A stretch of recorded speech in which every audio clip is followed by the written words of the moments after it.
Leo tuko katika faslu fi salati aljamaa. Faslu fi salati aljamaa, upambanuzi wa swala ya jamaa.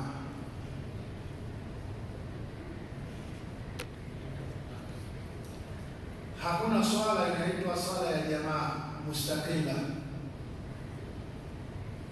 Swala ni tamu. Hakuna swala inaitwa swala ya jamaa.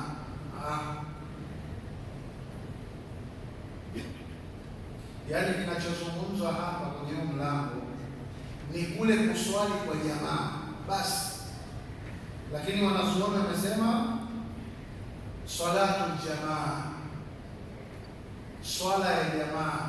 Yaani sio kama vile unasema swala ya dhuhuri, yaani hukumu ya swala ya jamaa ndio kinachokusudiwa. Hakuna swala inayotegemea inaitwa kwamba hii ni swala ya jamaa, hakuna. Lakini kinachozungumzwa hapa ni kwamba katika hizo swala tano na zingine, watu wakiswali kwa pamoja, hii ndio inaitwa jamaa. Sisi tunaelewa. Kwa hiyo faslu fi salati jamaa, upambanuzi juu ya swala ya watu kuswali kwa jamaa, yaani kuswali kwa pamoja. Kwa hiyo mlango huu utazungumzia swala ya watu kuswali kwa jamaa, na kama ilivyokuwa makusudio ya dini yetu tukufu ni kuwafanya watu wawe kitu kimoja.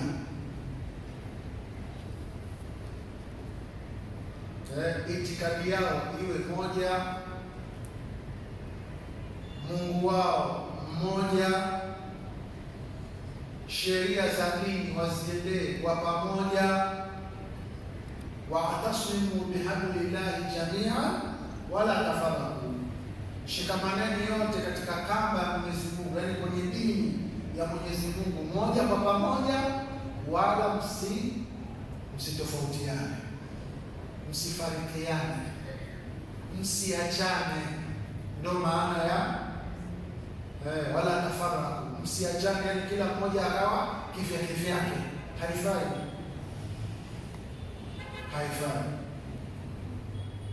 Na ndio maana hata sura al-Fatiha inakuja na dhamiri ya wingi. Hata kama unaswali peke yako, lazima useme iyyaka na'budu wa iyyaka nasta'in. Huwezi kusema iyyaka a'budu wa iyyaka asta'in. Lazima ulete lafzi ya jamu kama ilivyokuja kwenye Qur'an. Hii ni kuonyesha kwamba Uislamu unawataka watu wawe kitu kimoja. Sio maana yake kitu kimoja kwamba hawatofautiani kwenye kufahamu, hawatofautiani kwenye kuelewa, hawatofautiani kwenye mawazo. Hivi vitu vipo, lakini mnapofika kwenye dini, hizi tofauti mnaziweka kando, mnakuwa kitu kimoja, mnaswali pamoja.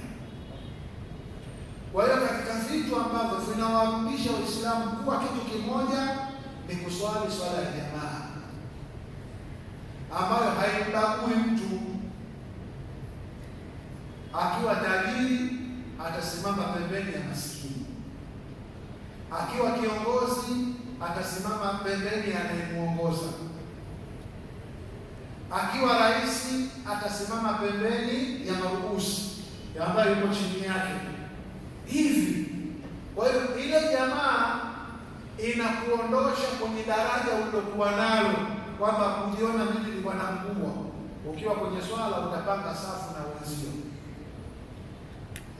hata wale ambao unawasaidia, unawalipia kodi, unawalisha, wote mtasimama nao sawa sawa kwenye safu. Hakuna safu ya mashehe, hakuna safu ya viongozi, hakuna safu ya matajiri, isipokuwa tu kuna ujira wa kuwa safu ya mbele. yaani wale wanaokoka safu ya mbele wanakuwa na malipo makubwa, yaani kuonyesha kwamba huyu anawahi. Kwa hiyo akiwa maskini kawahi safu ya mbele atapata malipo makubwa, akiwa ni tajiri kawahi safu ya mbele atapata malipo makubwa, akiwa ni kiongozi kawahi safu ya mbele atapata malipo makubwa. Hapa msikitini hakuna nafasi ya mtu isipokuwa nafasi ya imamu tu. Imamu ndio ana nafasi yake, lakini tuliobaki yote hatuna nafasi maalum kwamba hii nafasi ni ya mtu fulani. Hakuna. Sisi tunaelewana? Kwa hiyo ndio maana sheria ikaweka swala ya jamaa. Mpaka kwenye vita inaswaliwa swala ya jamaa, kuonyesha umuhimu wa watu kuwa kitu kimoja. Yaani kama sisi tunataka kujifundisha umoja, basi tutaipata katika swala ya jamaa, kwa sababu swala ya jamaa inawakusanyisha watu kwa pamoja kutwa mara 5 usiku na mchana, na hakuna watu wanaokutana duniani kwa pamoja wakafanya jambo moja kwa pamoja kama Waislamu. Swala inawakutanisha watu wote duniani. Waislamu wanaswali pamoja, wanafanya jambo hilo wakiwa pamoja, na ndio maana likawekewa ujira mkubwa. Atakayeswali swala katika jamaa ana daraja 27 katika riwaya na daraja 25 katika riwaya nyingine. Hii yote hii wanasema wale watu wa biashara tarwiji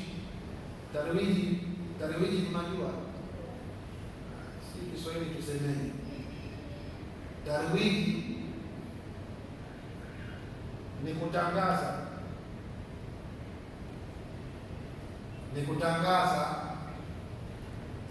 na kuwapa watu wakimbilie ile biashara. Unaweka jambo ambalo mtu akisikia anakuja mbio kwenye ile biashara, ofa. Kiswahili, Kiingereza tunaita ofa. Kwa hiyo mtu anasema ukinunua vitu viwili na kuongezea cha tatu, ukiwahi kuja saa fulani. Sasa kwenye sheria umewekewa mpaka ofa kwamba ukiswali swala ya jamaa unapata daraja 27. Kwa hiyo leo somo letu ni swala ya jamaa.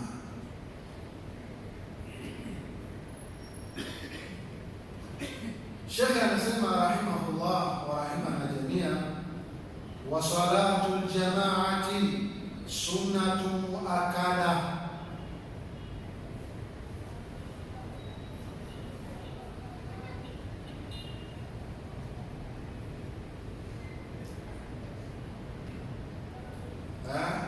Anasema na swala ya jamaa ni sunna iliyokokotezwa.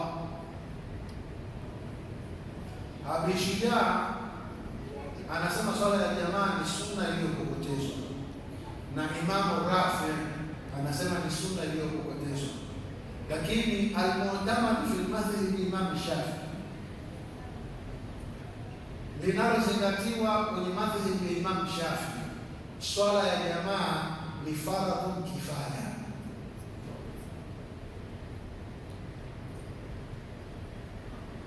Idha kama bihi qaumu sakata anil akharin,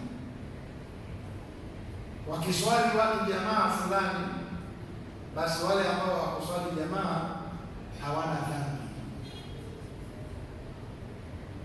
Lakini hukumu yake wamehitilafiana wanazuoni wa madhhabi ya Imam Shafi. Imamu Rafi na kaichukua hii mtunzi wa kitabu Abi Shujaa, wao wakasema swala ya jamaa ni sunna muakkada, lakini arrajih, kauli yenye nguvu katika madhhabi ya Imam Shafi, swala ya jamaa ni sunna, ni fardhu kifaya. kama ilivyokuwa kuswalia jeneza ni faradhu kifaya. Wakiswalia baadhi ya watu jeneza, basi ule ufaradhi umeondoka kwa wale ambao hawakuswalia. Lakini watu wote wakiacha kuswalia jeneza, watu wote wakijua watapata dhambi. Hivyo hivyo na swala ya jamaa, wakiswali baadhi ya watu swala ya jamaa na wengine hawakuswali jamaa, sakata al-ithm,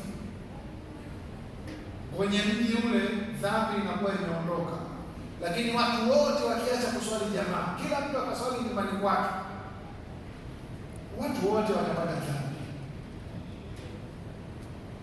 kwa sababu swala ya jamaa ni faradhu kifaya.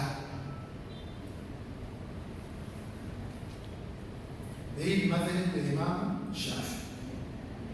Madhhabu ya Imam Ahmad bin Hanbal, swala ya jamaa ni faradhu ain, ni lazima.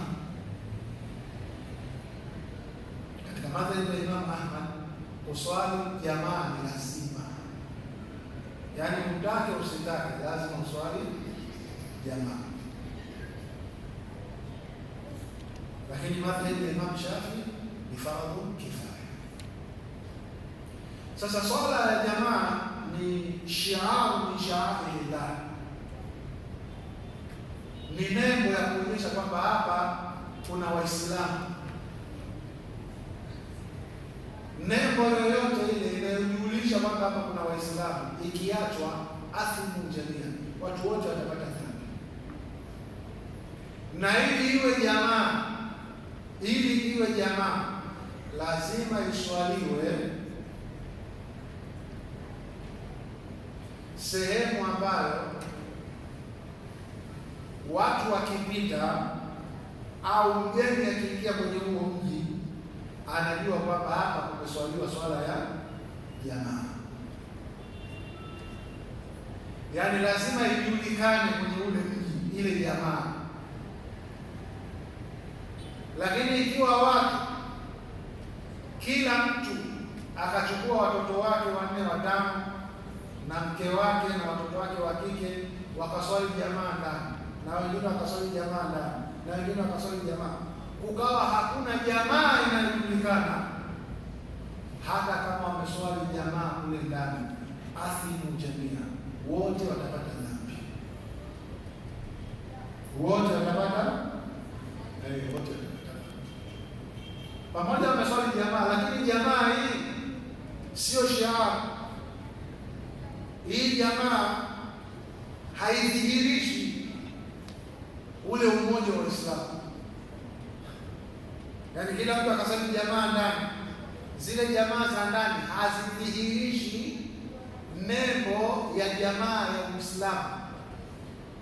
Kwa hiyo tunaposema jamaa katika Uislamu ni ile ambayo inadhihirisha hata wasiokuwa Waislamu wanajua kwamba wale ni Waislamu kutoka kuswali swala ya jamaa. Kwa hiyo ili itwe jamaa lazima iwe na hiyo sifa, kwamba ni jamaa ambayo imeswaliwa na watu wameiona na imetangaa katika mji kwamba hii ni swala ya jamaa, hata kama haikuswaliwa msikitini.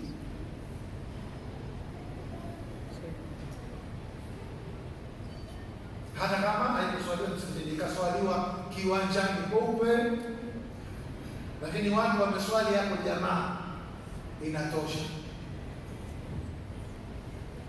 Lakini watu wakijikusanya wengi, kundi watu 200 300, wakaenda hiyo jamaa yao wakaiswali nje ya mji, haihesabiki kwa jamaa.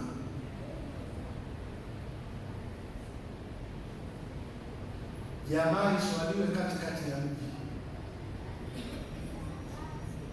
iswaliwe katikati ya mji. Hii unachukua jamaa hapa, unawabeba watu, unaenda kuswali nao huko maporini, hata kama mmeswali jamaa, lakini sio iliyokusudiwa. Jamaa iswaliwe mjini, katikati ya watu. Hii ndio inaitwa jamaa. Kwa hiyo